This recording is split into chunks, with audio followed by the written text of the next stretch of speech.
ஆண்டவராகிய இயேசு கிறிஸ்துவின் நாமத்தில் உங்கள் ஒருவரையும் அன்புடன் வாழ்த்துகிறேன், வரவேற்கிறேன். மறுபடியும் ஒரு அறுவடையின் சத்தம், ஒரு சின்ன தியானத்துக்கு நம்ம கடந்து செல்வோம். எங்களுடைய அறுவடையின் சத்தம் வாய்ஸ் ஆஃப் காவஸ் யூடியூப் சேனலில் உங்களை நான் அன்புடன் வாழ்த்துகிறேன், வரவேற்கிறேன். நான் விசுவாசிக்கிறேன் அநேகர் நீங்கள் இதை பார்க்குறீர்கள். கர்த்தருடைய வார்த்தை உங்களோடு பேசுகிறது.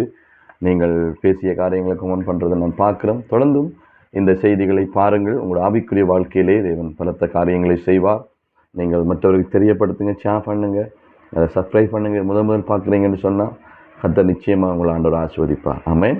இந்த மாதமும் ஒரு வல்லமையான மாதம், மகத்துவ மாதம். கடந்த கிழமை 1ஆம் தேதி நான் ஆண்டவருடைய வாக்குத்தத்தத்தை உங்களோடு பேசியிருந்தேன். இன்றைக்கு அதனுடைய ஒரு முழுமையான செய்தியை உங்களோடு பேசும்படி ஆண்டை ஆயத்தப்படுத்தி நான் விசுவாசிக்கிறேன். இது உங்களுக்கும் உங்களுடைய பார்க்குற அத்தனை பேருக்கும் இது ஆசீர்வாதமாக இருக்கும். உங்களோட ஆவிக்குரிய வாழ்க்கைக்கு பிரதான நன்மைகளை கர்த்தர் செய்வார் என்பதில் எந்த சந்தேகமும் இல்லை. ஆமென். கர்த்தர் உங்களை நிறைவாக ஆசீர்வதிப்பார்.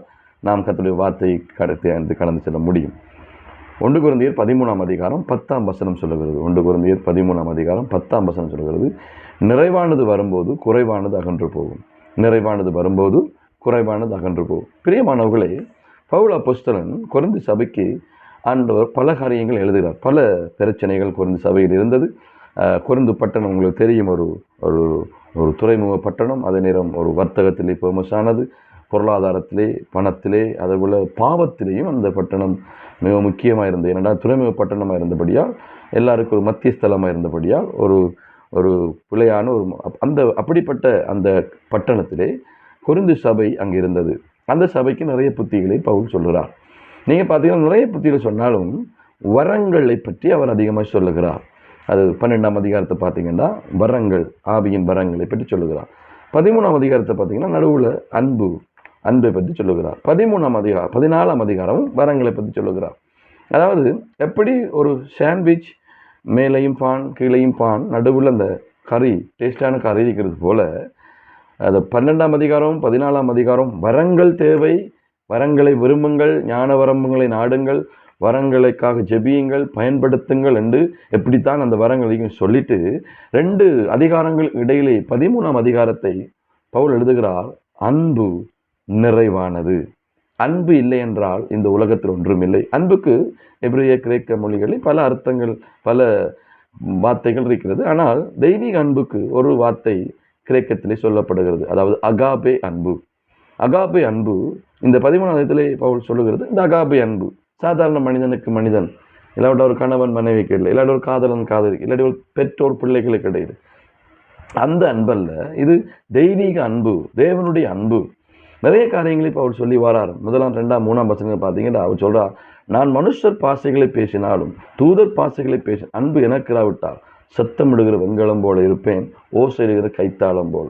அதை எப்பேற்பட்ட பாசைகள், வியாக்கியானங்கள் இல்லாவிட்டால் அந்நிய பாசைகள், புற பாசைகள் இருந்தாலும் அன்பில்லை என்றால் சத்தமிடுகிற வெண்கலம், ஓசையிடுகிற கைத்தாளம் போல. 2ஆம் சொல்லுவது பாருங்க, 13ஆம் அதிகாரத்தில், நான் தீர்க்க தரிசன வரத்தை உடையனா இருந்தாலும் ரகசியங்களை அறிகிற அறிவை அறிந்து மலைகளை பெருக்கத்தக்க விசுவாசம் எனக்கு இருந்தாலும் அன்பு எனக்கு இராவிட்டான் ஒன்றுமில்லை. 3ஆவது அவர் சொல்றாரு, அதாவது நீங்கள் மற்றவர்களுக்கு அன்னதானம் பண்ணி உங்கள் சொத்துக்களை விற்று, உங்கள் ஆஸ்திகளை விற்று கொடுத்தாலும், உங்கள் சரத்தை சுற்றரிக்கப்படுவது கொடுத்தாலும் அன்பு நமக்கு இல்லை என்றால் பிரயோஜனம் ஒன்றுமில்லை. அவர் 3 வார்த்தைகளை சொல்றார். அன்பு எனக்கு இல்லை என்றால் நாம் சத்தமிடுற வெண்கலமும் ஓசைற கைத்தாளம் போல். அவர் சொல்றார், இன்னொரு பிரயோஜனம் இல்லை, என்னோடது ஒன்றும் இல்லை. பிரியமானவர்களே, இன்றைக்கு அன்னதானங்கள், இந்த உடம்பை மற்றவங்களுக்கு சுட்டரிக்கப்பட கொடுப்பது, தீர்க்க தரிசனங்கள், மலைகளை பெருக்கத்தக்க விசுவாசம், வல்லமை, ஊழியங்கள், அற்புதங்கள், அடையாளங்கள் மிகவும் முக்கியம். சர்ச்சுக்கு கட்டாயம் ஆதி சபையை பார்த்தீங்கன்னா அற்புதங்களும் அடையாளங்களும் ஆண்டவர் அவருடைய வார்த்தையை இணைதாரம் அவர் உறுதிப்படுத்தின, அது முக்கியம். ஆனால் அருமையான ஊழியர்களே, விசுவாசிகளே, தேவ பிள்ளைகளே, எவ்வளவுக்கு வரங்கள் முக்கியமோ, எவ்வளவுக்கு கர்த்தருடைய வெளிப்பாடுகள் முக்கியமோ, அதை விட இந்த உலகத்தில் ஆண்டுடைய அன்பு, தெய்வீக அன்பு மிக முக்கியம். நாம் வரங்களோடு இருந்து அற்புதங்களை செய்து, ஊழியங்களை செய்து, பலத்த காரியங்களை செய்து, தீர்க்க தரிசனங்களை உரைத்து, ரகசியங்களை பேசி, விசுவாசம் மலைகளை பேக்கத்த விசுவாசத்தோடு கூட இருந்தும் நமக்கு சாதாரண மனிதனை மன்னிக்க முடியவில்லை. சாதாரண அன்பு, தன்னலம் இல்லாத, சுயநலம் இல்லாத, எதிர்பார்ப்பு இல்லாத தெய்வீக அந்த அகாபை அன்பை நாம் காட்ட முடியவில்லை என்றால் பவுல் சொல்ற நமக்கு ஒன்றுமில்லை, பிரயோஜனம் ஒன்றுமில்லை, நத்திங் எவ்ரிதிங். பிரியமானவர்களே, அதான் பவுல் சொல்றாரு 10ஆம் வசனம் 13ஆம் அதிகாரம், நிறைவானது வரும்போது எது நிறைவானது? அதான் தேவனுடைய அன்பு. தேவனுடைய அன்பு தான் நிறைவானது. தேவன் தான் நிறைவானவர். நீங்க பாத்தீங்கன்னா அழகா சொல்றாரு 8ஆம் வசனத்தை பாருங்க. 8ஆம் வசனம் இல்லை, அதாவது நம்முடைய 9ஆம் வசனத்தை பாருங்க. 8ஆம் வசனம், அன்பு ஒரு காலம் ஒழியாது. அது தீர்க்கதரிசனம் ஒழிந்து போகும், அந்நிய பாசைகள் ஒழிந்து போகும், அறிவு ஒழிந்து போகும், நம்முடைய எல்லாமே குறைவுள்ளது, ஆனால் அன்பு ஒழியாது. கிறிஸ்தவம் என்றாலே இன்றைக்கு அன்பு என்று தான் சொல்லுவார்கள். எந்த நாடும் இன்றைக்கு ஒரு பிரச்சனை வார ஒரு போரிடர் வார நேரம், ஒரு துன்பம், ஒரு இயற்கை அனர்த்தம் வார நேரம், உண்மையாகவே அநேகர் கிறிஸ்தவர்கள் இன்றைக்கு உதவி செய்கிறார்கள். ஏனென்றால் இயேசு என்றாலே அன்பு என்று தான் அர்த்தம். கிறிஸ்தவம் என்றாலே அன்பு, மன்னிப்பு. ஆனால் இன்றைக்கு ஒரு பாரிய துக்கம், பிரச்சனை என்ன? அநேக ஊழியர்கள், அநேக தேவனுடைய பிள்ளைகள் இன்றைக்கு ஒருவருக்கொரு பகையோடு, ஒருவருக்கொரு விரோதங்களோடு, ஒருவருக்கொருவர் அநியாயங்களோடு, ஒருவரை மன்னியாமல், ஒருவரை நேசியாமல் இந்த எத்தனை மனிதர்கள் வாழுகிறதை பார்க்கிறோம். நீங்கள் பார்த்தீங்கன்னா 1 யோவான் 4ஆம் அதிகாரத்தில் 7-8 வசனங்களை பாருங்க.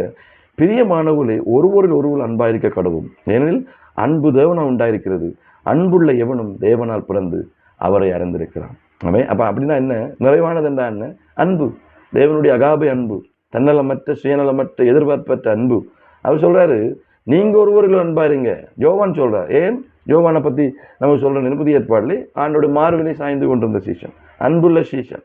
சிலுவையில் ஆண்டவர் மரியாதை பத்தி, அதோ உன் மகன், அவனை பத்தி சொல்ல, அதோ உன் தாய் என்று அவர் அன்புக்கு ஏங்குறவன். அவன் கண்டுபிடித்தான், தேவன் அன்பாயிருக்கிறார், நீங்கள் ஊரில் அன்பாருங்க. அன்பு தேவனால் உண்டாயிருக்கிறது, சாதாரண அன்பு இல்லை. இன்றைக்கு எத்தனை பேர் இன்றைக்கு அன்பு காதலிக்குன்னே சொல்றாங்க. அன்றைக்கு அரபிக்கடல் வத்தினாலும் அன்பு கடல் வத்தாது, பசிபிக் கடல் வத்தினாலும் பாசக்கடல் வற்றாது. இன்றைக்கு எத்தனையோ கடல்கள் வற்றி போய்விட்டது. இன்றைக்கு அன்பு இல்லை. இன்றைக்கு பிள்ளைகளை தூக்கி போடுற அளவுக்கு அன்பு இல்லாமல் போய்விட்டது. பெற்ற பிள்ளையை தூக்கி ரோட்டில் போட்டுட்டு போகிற தாய்மார் உண்டு, பெற்ற தாய் தகப்பனை தூக்கி உதறி விட்டு போகிற பிள்ளைகள் உண்டு. எத்தனையோ சொந்த மனைவியை நேசித்து தாலி கட்டி நேசித்து விரும்பின மனைவியை கைவிட்டு போகிற எத்தனையோ பேரை பார்க்கிறோம். பிரியமானவர்களே, அன்பு தேவனை உண்டாயிருக்கு, அகாபை அன்பு தேவனை உண்டாயிருக்கிறது, மன்னிக்கிற அன்பு, மற்றவர் நேசிக்கிற அன்பு. ஆனால் இன்றைக்கு அநேகருக்கு அது இல்லை. அன்பு அன்பு ஒன்றாக மற்றவங்க பார்க்கணுன்றதுக்காக அன்னதானம் கொடுக்கிறார்கள், மற்றவர்களுக்காக முன்னுக்கு அவர்கள் நினைக்கிறார்கள். ஆனால் உண்மையை நேசிக்க விருப்பம் வருது. ஒருவரை பார்க்கின்ற நமக்கு அன்பு காட்ட வருது, ஒருவரை பார்க்கின்ற நம்ம நேசிக்க வருது. அவர்களை பார்த்து நமக்கு ஏதோ செய்தென்றால் நாம் கவனமாக இருக்க வேண்டும். இங்கே யோவான் சொல்றாரு, அன்புதான் தேவன், தேவன் அன்பா இருக்கிறார். அன்பாய் நீங்கள் அன்பாருங்க, ஏனென்றால் அன்பில்லாமல் ஒருத்தனும் தேவனை அறியான். 8ஆம் வசனம் சொல்லப்படுது. ஆகவே இந்த உலகத்தில் ஆண்டவர் தன்னுடைய அன்பை நிர்வகிப்பதுக்கு பார்த்தீங்கன்னா யோவான் 4:9 சொல்ல தம்முடைய ஒரே பேரான குமாரனை அனுப்பினான். யோவான் 3ஆம் அதிகாரம் 16 வைத்துக்கோ, தேவன் தம்முடைய ஒரே பேரான குமாரனை விசுவாசிக்கிறவனும் அவன் கெட்டு போவாமல் நித்திய ஜீவனை அவனுடைய இவ்வளவாய் தந்தருளினார் என்று சொல்லப்படுது. ஆகவே அன்பு சாதாரணமானது அல்ல. அகாபே அன்பு எதிர்பார்த்து செய்வது அல்ல. அகாபே அன்பு எனக்கு இப்படி நடந்தா இப்படி செஞ்சா போகணும், உள்ள வச்சு வெளியே ஒன்று செய்வது அல்ல. உள்ளுக்குள்ள குரோதங்கள் வெளியே வாயால நல்ல வார்த்தை இல்லை. அகாபே அன்பு, அகாபே அன்பு உண்மையா நேசிக்கும். உண்மையா நீங்க பார்த்தீங்கன்னா ஆண்டவர் இயேசு கிறிஸ்துவ பாருங்க, சிலுவையில அவங்க செய்தது பிழை, அவர்கள் தெரிந்துதான் செய்தார்கள், ஆனால் அவர் மன்னிக்கிறார். அவர் சொல்றார், இவர்கள் அறியாமைச்சு அவர்களை மன்னியும். இன்றைக்கு நம்ம கிறிஸ்தவர்களாய் கிறிஸ்துவை சாயலாய் இருக்கிறான். அன்பு தேவனா உண்டான்னு சொல்லுவோம். அவர் தான் அன்புக்கு அடையாளம். அன்பா இருந்தா தான் நாம் தேவனை அறிய முடியும். இல்லாண்டி பேரளவு ஊழியம், பேரளவு விசுவாசி, பேரளவு நான் ஒரு கிறிஸ்தவன் இல்லை. சகோதரா, அன்புள்ளவர்கள் தேவனை அறிவார்கள், அன்பில்லா தேவனை அறியா. அன்பு தேவனா உண்டாயிருக்கிறது. அந்த நிறைவான அன்புதான் அகாபே அன்பு. அது வரும்போதுதான் குறைவானதெல்லாம் அகன்று. எது குறைவானது? தீர்க்க தரிசனங்கள், அந்நிய பாசைகள், வெளிப்பாடுகள். நான் பழைய ஊழியக்காரன், நான் பெரிய ஊழியக்காரன், குணமாக்குற வரத்தை உடையவர், நான் இப்படிப்பட்டவர். பிரியமானவர்கள், நீ எப்படிப்பட்டவனா இருந்தாலும் கிறிஸ்துவை வெளிப்படுத்துகிற அகாபே அன்பு உனக்குள்ளே இல்லை என்றால், சகோதரி, நீ ஊழியம் செய்யலாம், ஊழியக்காரியா இருக்கலாம், இன்னொருவனை நேசித்து மன்னித்து மறக்க முடியல உனக்கு என்றால், இன்னொருவை பார்க்கிற நேரம் உனக்கு ஏதோ ஒன்று செய்தென்றால் மறந்து விடாதே. எப்பேற்பட்ட தகுதியாயிருந்தாலும் அன்பு இல்லை என்றால் பவுல் சொல்றார், நமக்கு ஒன்றும் இல்லை. ஆமென். அதே பவுல் சொல்றாரு, இந்த அகாபே அன்பு எப்படிப்பட்டது பாருங்க. அவர் சொல்றாரு 5ஆம் வசனம், அகாபே அன்பு நீடிய சாந்தம் உள்ளது. ஆமென். நீடிய சாந்தம், நீடிய, நம்ம எதுக்கும் அமைதியாய், அது அவசரப்படாது, அது அவசரப்படாம அது அமைதியாய் இருக்கு. இன்றைக்கு ஒரு ஆள் பிள்ளையா காட்சி தரன்ற போதே நம்ம ஆட்கள் துடிக்கிறார்கள். இன்றைக்கு அதை போக வேண்டும், கேட்க வேண்டும், கதைக்க வேண்டும் என்று இன்றைக்கு பார்க்கிறோம். அவங்க எடுக்கிற எடுவைகளை பார்க்கிறோம். நீடிய சாந்தம்ன்றது கொஞ்சம் ஆண்டவர் இயேசு கிறிஸ்து பாருங்கள், 33 வருடங்களும் நீடிய சாந்தம் உள்ளவராய் தான் அகாபே அன்புன்றதை காண்பித்தார். அவர் விசுவாசிக்கிற நாம் இன்னைக்கு நமக்கு அந்த அன்பு இருக்க வேண்டும். அதே நேரம் பாருங்க, இன்னொன்று அன்பு தயவு உள்ளது. அன்பு தயவு, திடீரென முடிவெடுக்காது. அது தயவாக இருக்கும். ஆமென். அது பொறுமையாக இருக்கும். அது விட்டு கொடுக்கும். தயவு இன்னைக்கு நமக்கு தேவை. அல்லேலூயா. சில பேர் கோபம் அந்த முகங்களை காட்டி கொடுப்பாரு. முகத்தில் கோபம் தெரியும். இன்றைக்கு ஊழியக்காரர்களை மதிப்பதில்லை, தேவ பிள்ளைகளை மதிப்பதில்லை, கர்த்தர் வார்த்தை மதிப்பதில்லை, ஆராதனையில் ஒரு குணம், வீட்டை போன ஒரு குணம். தயவு உள்ளது அன்பு, அகாபே அன்பு. நீங்கள் எப்பேற்பட்டவர்கள் இது நமக்கு இருக்கானவங்களை ஆராய்ந்து பாருங்கள். யாரையும் துன்பப்படுத்தோ துக்கப்படுத்தவோ இல்லாட்டி கேட்க நேரம் மனசை குற்றப்படுத்த நான் சொல்லவில்லை. கர்த்தருடைய வார்த்தை இப்படித்தான் சொல்லுகிறது. நானாக இருந்தாலும் நீங்களாக இருந்தாலும். ஆமென். அது மாத்திரமல்ல, அன்புக்கு பொறாமை இல்லை. நீங்கள் சக ஊழியக்காரராக இருக்கலாம், சக விசுவாசியாக இருக்கலாம், எப்பராக இருந்தாலும் உங்களுடைய சகோதரன் சகோதரி, உங்களுடைய மற்ற உங்களுடைய உறவுகள் உங்களை விட அவர்கள் நல்லா இருக்கிறார்கள் என்றால் அகாபே அன்பு இருந்தால் அது ஒரு நாளும் பொறாமப்படாது. அவங்கள பார்த்து இன்றைக்கு சில பேர் பார்த்து அவங்களோட முகம் மாறுகிறது. சொல்கிறாங்க, அவங்கள வீட்டு பக்கம் வர மாட்டோம். அவங்க சிரிக்கிறாங்க, ஆனால் உள்ளத்தில் ஏதோ உண்டு. அவன் நல்லா இருந்தா இவன் நல்லா இருந்தால் பிடிக்குது, அந்த சேச்சி நல்லா இந்த சேச்சி நல்லா இருந்தால் இவங்களுக்கு பிடிக்குது இல்லை. பிரியமான ஆண்டோட பிள்ளைகளே, அன்பு அகாபே அன்புக்கு பொறாமை இல்லை. அது மாத்திரமல்ல, அந்த அகாபே அன்பு தன்னை புகழாது. எப்பயும் நான் தான் பெரியாள், நான் தான் சரி, நான் சொல்கிறான் சரி, என்னத்தான் நீங்கள் கைக்கணும். அது தன்னை புகழாது. அது சுயநலமாயிரியாது, தன்னலமாயிரியாது. அது புறநலத்தோடு தான் எப்பயும் சம்பந்தப்பட்டிருக்கும். நான் வேகமாய் போகிறேன், இதில் நிறைய விளக்கங்களை சொல்ல முடியும். அது தன்னை புகழாது. இருமாப்பாயிராது. இருமாப்பாயிராது என்றால் இப்படி, அதாவது உதாரணத்துக்கு ஒரு சின்ன உதாரணத்தை பார்ப்போம். முயலை பார்க்கணும், முயலுக்கு 4 கால் தான் இருக்கு. ஆனால் இந்த இருமாப்பு என்பது சிலர் சொல்லுவாங்க 3 கால் தான். அப்படின்னு அர்த்தம் என்ன? அவர்களுக்கு புலண்டு தெரிஞ்சும் அவர்களுடைய பிடிச்ச அவருடைய அந்த அவர்கள் சொன்னதை அவரை விட்டு விலகவே மாட்டார். இருமாப்பு பிடிச்ச இடத்துல நான் செஞ்சான் சரி, நான் கச்சான் சரி, இதுதான் சரி என்று புலண்டு தெரிந்தும் அவர்கள் நினைவார்கள் தெரியுமா? இருமாப்பா இருப்பார்கள். இன்றைக்கு அன்பு கிறிஸ்தவம் ஊழியம் நான் பெரிய ஆள், நீ மாறவில்லை, மனம் திரும்பவில்லை, விட்டு கொடுக்க விருப்பமில்லை, இருமாப்பா பிடிச்ச பிடியில திரும்பவும் ஒரு பிள்ளையை திரும்ப செய்யறான்டா, மறந்துடா சகோதரா. இருமாப்பு உன்னை ஆள்கிறது என்று அர்த்தம். அது மாத்திரமல்ல, அன்பு இருமாப்பா இராது, அயோக்கியமானதை செய்யாது. ஒரு மொழிபெயர்ப்பில் சொல்லப்படும் அயோக்கியமான என்ன, பிளண்டு தெரிஞ்சும் என்னைகிறது, என்ன கேட்க யாரும் இல்லை, நான் தான் எல்லாம். புலண்டு தெரிஞ்சும் அவங்க செய்வாங்க, சுயநலமா முடியும். அயோக்கியம். பிரியமான ஆண்டோட பிள்ளைகளே, உங்களை ஆராய்ந்து பாருங்க. கடந்த 9-10 மாதங்கள் உங்களுடைய அன்பு அயோக்கியமா இருந்ததா, இல்லாட்டி லூஸ் பண்ணி மற்றவங்களுக்கு ஆறுதல் செய்யறதா இருந்தா ஆராய்ந்து பாருங்கள். அதோடு கூட அயோக்கியமானதை செய்யாது தற்பொழிவை நாட தங்களை பற்றி எல்லாரும் பேசணும். இந்த கூட்டத்தில் தண்டை பேர் வரணும். இந்த ஊழிய கூட்டத்தை தன்னை பற்றி காய்க்கணும், விசுவாசிகளுக்கு தன்னை பற்றி, பாஸ்டர்மாருக்கு தன்னை பற்றி காய்க்கணும், குடும்பத்துக்குள்ள தன்னை பற்றி காய்க்கணும். தற்பொழிவை நாடாது. இன்றைக்கு அநேகருடைய அன்பு அப்படித்தான் இருக்கு. ஆக்களை காண கிடைக்குதே, தங்களை பற்றி மற்றவங்க பேசணும். பிரியமானவர்கள், அன்பு தற்பொழிவை நாடாது, சினம் அடையாது. சினம் அடையாதுன்னா கோபம். அதை கோபப்படக்கூடாது இல்லை, கோபப்படணும். இந்த சரீரத்தில் ஆண்டவர் படிச்ச கோபம் படணும். ஆனால் வேதம் சொல்லுது, கோபம் கொண்டாலும் பாவம் செய்யாதுங்க. அவன் கோபப்படத்தான் போகணும். கோபம் நமக்கு வேணும். தீமைகளை கண்டா கோபப்படணும், தேவனுக்கு பிரியமில்லாத கண்டா கோபப்படணும். ஆனால் கோபப்படுற நேரம் கோபப்பட்டு இன்றைக்கு அந்த கோபத்தாலேயே பாவம். ஒருவர் கோபம் வரும்போது அடிக்கிறான், செத்து போகிறான். ஒரு கோபம் ஒரு மனைவி அடிக்கிறான், அது பிள்ளையாய் போகிறது. கோபப்படுறது நல்லம், ஆனால் அந்த கோபத்தை பாவமாக மாற்றாங்க. அகாபே அன்பு இருந்தால் கோபம் பெறும், தங்களை கட்டுப்படுத்துவார்கள், சுய கட்டுப்பாட்டுக்கு வருவார்கள். ஏன்னா அவன் கோபத்தை கட்டுப்படுத்த அவங்களால முடியும். அது மாத்திரமல்ல, அது கோபப்பட தீங்கி நினையாது, மற்றவருக்கு தீங்கி நினையாது. கடந்த நாட்களில் ஒரு தம்பி சொன்னார், அவரோடு இருந்தே அவருக்கு அவங்க குழி பறிக்கிறான். அதாவது தீங்கி நினைக்கிறது. இன்னொருத்தருக்கு நீங்கள் தீங்கு செய்கிறீங்களா, மறந்துடாங்க, உங்களுக்கு இன்னொரு தீங்கு செய்வான். இன்னொரு பிள்ளைக்கு நீ தீங்கு செய்றியா, இன்னொரு கணவனுக்கு, இன்னொரு மனைவி, இன்னொரு குடும்பத்துக்கு, இன்னொரு ஊழியத்துக்கு நீ தீங்கு செய்றியா, தவறு, அவங்களை தந்திரமா ஏதோ சரியா, இதை பார்க்குற சகோதர தேவடைய பிள்ளையே மறந்துடாத, உனக்கு இன்னும் 6 ஒரு ஆள் தீங்கு செய்ய போகிறாங்க. அதான் உண்மை. விதைப்பு அறுப்பு ஒரு நாள் மாறாது. அநேகம் சொல்கிறாங்க, இன்றைக்கு அவங்களுக்கு வந்தால் நோகுது, அவங்களுக்கு என்ன துடிக்குது, ஆனால் மற்றவனுக்கு கண்டா அவங்களுக்கு அது பிரச்சனை இல்லை, அதை கணக்கெடுக்கிறாங்க. எனக்கு ஒரு ஆள் சொன்னார், என்னது உங்களுக்கு வந்த ரத்தம் மற்றவங்களுக்கு வந்தால் தக்காளி சட்னியான்னு கேட்டால், சிலவர் அப்படி தான் நினைக்கிறாங்க. அவங்களுக்கு என்ன நோகும், மற்றவங்களுக்கு நோகாது. இவங்க 2 புள்ள, மற்ற 2 புள்ள இல்லை. பிரியமான அவனோட பிள்ளைகளே, நீ மற்றவனுக்கு தீங்கி நினை. அகாபே அன்பு உனக்குள்ள இருந்தா இன்றைக்கு கூட நீ பார்க்கலாம். நீ ஆண்டோட ஒப்புக்கொடு, மன்னிப்பு கேளு. மற்றவனுக்கு தீங்கி நினையாது, அது நேரம் அநியாயத்தை சந்தோஷப்படாமல் சத்தியம் சந்தோஷப்படும். பார்த்து திரிக்கிற என்ன நடக்கும் பார்ப்ப வேண்டும். ஏதாவது அவங்க குடும்பம், கணவன், மனைவி, பிள்ளைகள் அந்த தொழிலில் நடந்தா உடனே சொல்கிற, நாங்கள் சொன்னோமே பார்த்தீங்களா? இல்லை, சத்தியத்தில் சந்தோஷப்படுங்க. ஒருவனுக்கு அநியாயம் நடக்க வேண்டாம், துக்கப்படுங்க. அவனோட சேர்ந்து அவனோட கூட அழுங்க. அவனோட போய் அவனுக்கு ஆறுதல் சொல்லுங்க. அதை விட்டு போட்டு அதை ஊரெல்லாம் கழிச்சு தெரியாது. நீ அநேகருடைய வாய் நல்லம் இல்லை. அநேகர் ஒரு கதையை அதில் இடத்த ஊரெல்லாம் சொல்லிட்டு வேதம் சொல்லுது, அதிக சொற்களில் பாவம் இல்லாம போவார்.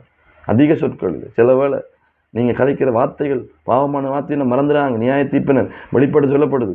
நீங்கள் பேசுகிற மனுஷர் பேசுகிற பிழையான வார்த்தை நியாய தீர்ப்பினாலே கணக்கு ஒப்புவிக்கப்பட வேண்டும். கவனமாக இருங்க. கத்திரி வார்த்தை நான் உங்களுக்கு சொல்லுகிறேன். சத்தியத்தில் சந்தோஷப்படுங்க, உற்சாகப்படுங்க. வேல்டன், நீங்கள் நல்லா ஜெபிங்க, நல்லா ஊழியம் செய்யுங்க. இன்னும் 10 ஆத்துமா கொண்டு வாங்க, இன்னும் 2 ஊழியங்களை செய்யுங்க, இன்னும் 2 பேருக்கு ஹெல்ப் பண்ணுங்க. சத்தியத்தில் சந்தோஷப்படுங்க. அதோட அநியாயத்தை அவங்களோட நடக்கிறது பார்த்துருந்து அதை போய் அங்கே இங்கே காய்க்காங்க.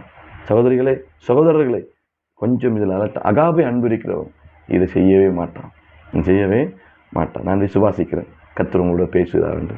உண்மை அந்த அன்பு என்ன செய்யும்? 7ஆம் வசனம் 7ஆம் வசனம், சகலத்தையும் தாங்கும். சகலத்தையும் இயேசு அதை செய்தார். சகலத்தையும் தாங்கினான். அவர் கோவப்படலை. எனக்கு 7 இது தாங்குவேன், இது தாங்க மாட்டேன், இல்லை, சகலத்தையும் தாங்குவோம். எல்லா பக்கம், தனிப்பட்ட வாழ்க்கையில், குடும்பத்தில், பொருளாதாரத்தில், சமுதாயத்தில் வார எல்லாத்தையும் தாங்க வேண்டும். ஆனால் தாங்க ஏறாடி ஆண்டோட கேளு, ஆண்டவர் எனக்கு இந்த அகாபே அன்பை தாரும், பொறுமை தாரும் என்று சகலமும் தாங்கும். அது சகலத்தையும் விசுவாசிக்கும்.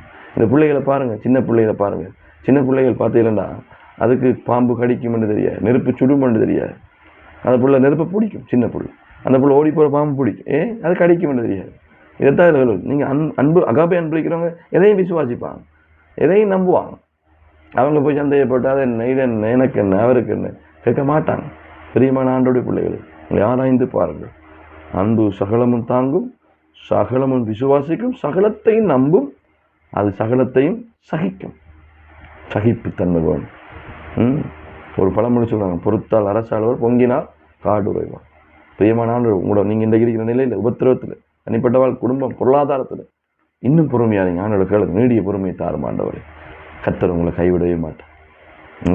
பேதுரு சொல்றார், ஆகையால் ஏற்ற காலத்திலே அவர் உங்களை உயர்த்தும்படி உங்களோட பலத்த கைக்குள் அடங்கிடுங்க, பொறுமையாருங்க. கர்த்தர் நிச்சயமாக உங்களை உயர்த்துவார். ஆமென். அகாபே அன்பு இருக்கிறவங்க அவங்க சகலத்தையும் சகிப்பார்கள். ஹல்லேலூயா. அன்பு ஒளியாது, அன்பு ஒளியாது, எல்லாம் ஒளியும். தீர்க்கதரிசனம், அந்நிய பாஷை, வரங்கள், சொந்தம், குடும்பம், கணவன், மனைவி, இந்த உலகம் ஒளி. ஆனால் அன்பு ஒளியாது. தேவ பிள்ளைகளே, ஒரு சின்ன தியானத்தை நான் உங்களுக்கு சொல்லி கொடுத்துருக்கிறேன். இந்த நிறைவான இந்த அன்பு நமக்குள்ளே வேணும்.